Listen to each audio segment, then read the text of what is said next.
আমি মাহাতোদের একটা কথা বলবো, আদিবাসী এবং মাহাতোদের মধ্যে ঝগড়া আমি লাগাতে চাই না। আদিবাসী যার থান, মাঝের থান 80টা এবারেও করে দিয়েছি। আপনাদের যা যা আছে আমরা করে দেব। সাথে সাথে মাহাতোদের দীর্ঘদিনের একটা ডিমান্ড আছে যে তাদের ট্রাইবেল হিসেবে ডিক্লেয়ার করা হোক। এটা আমার হাতে নেই, কাজে আমাকে আপনারা দোষ দেবেন না। কিন্তু আমরা যেটা মনে করি, আমরা শুরু করেছি, আমরা কোন কোন জিওগ্রাফিক অঞ্চলে মাহাতোরা থাকেন তাদের একটা পার্সেন্টেজ, অ্যাকচুয়াল পার্সেন্টেজ যারা মাহাতো তাদের জন্য আমরা একটা সার্ভে করছি। যেমন আমার আদিবাসী পার্সেন্টেজ এখানে 6%-এর বেশি আছে।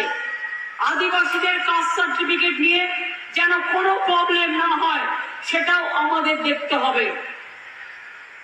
আর কিছু অফিসার আছে দিয়েই দিচ্ছে।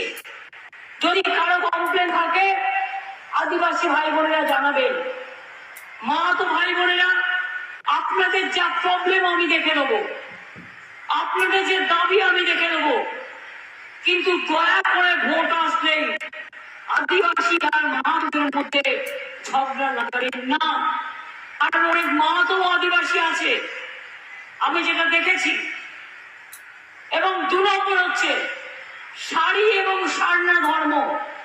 আমরা কেন্দ্রীয় সরকারকে চিঠি লিখেছি, যদি তারা না করে আমরা দরকার হলে বৃহত্তর আন্দোলন গড়ে তুলব শাড়ি এবং সারনা ধর্ম তাকে স্বীকৃতি দেওয়ার জন্য।